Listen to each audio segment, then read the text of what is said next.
வாங்க. வணக்கம் அன்பர்களே. நாம் இன்னைக்கு ரவா இட்லி எப்படி செய்கிறதுன்னு பார்க்கலாம். அதுக்கு நான் 2 டேபிள் ஸ்பூன் எண்ணெய் விட்டுருக்கேன். அதில் தேவையான அளவு கடுகு போட்டுக்கோங்க.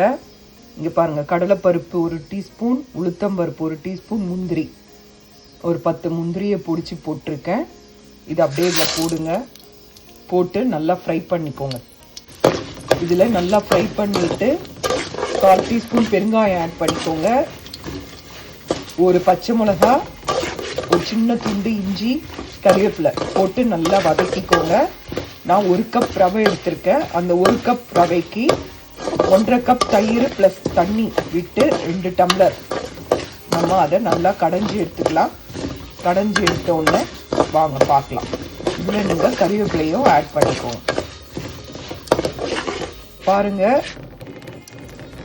மிளகாய், இஞ்சி சேர்த்துட்டேன், பெருங்காயம் சேர்த்தாச்சு. இப்போ இதில் 1 கப் ரவையை ஆட் பண்ணியிருக்கேன். இந்த ரவையையும் நல்லா வறுத்து எடுத்துக்கோங்க. இதில் தேவையான அளவு உப்பையும் சேர்த்துக்கோங்க. நல்லா பொன்னிறமாக வறுத்துக்கோங்க. அதுக்குள்ளே நாம் தயிரை ரெடி பண்ணிடலாம்.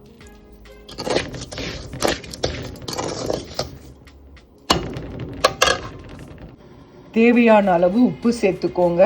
நாம் எந்த டம்ளரில் ரவையை எடுத்தோமோ அந்த டம்ளரில் நான் 1 டம்ளர் ரவை எடுத்திருக்கேன். அதே டம்ளரில் 2 டம்ளர் தயிரை, 1.5 கப் தயிர் எடுத்து அதை 2 கப்பாக கடைஞ்சிட்டு நான் இதில் 2 கப் தயிர் விட போகிறேன்.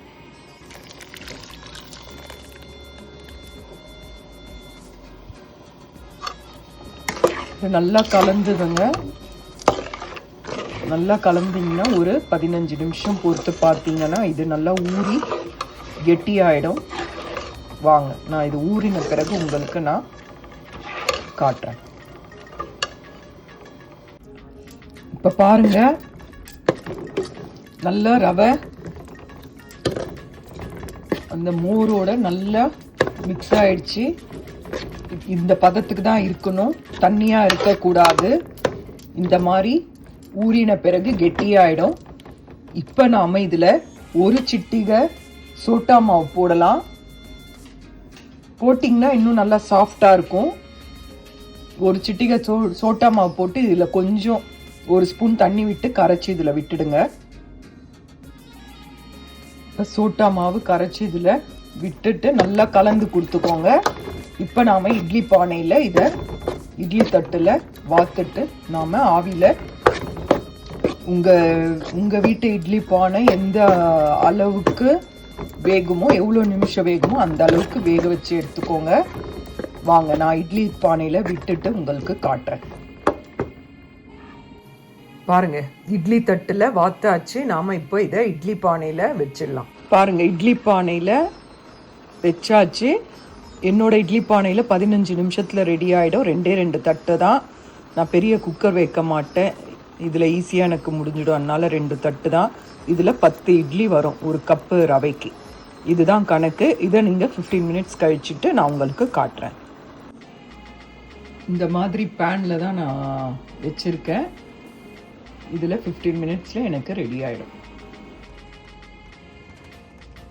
இட்லி ரெடி ஆகிடுச்சுங்க. 15 மினிட்ஸில் ரெடி ஆகிடுச்சு. இப்போ நம்ம கையில் தண்ணியை தொட்டு பார்க்கலாம். மாவு நம்ம கையில் ஒட்டலைன்னா இட்லி வெந்துடுச்சு. இப்போ நாம் இதை ஆறின பிறகு நாம் தட்டுக்கு மாற்றிடலாம். பாருங்கள், இட்லி ரெடி ஆகிடுச்சு. இதை பாருங்கள்.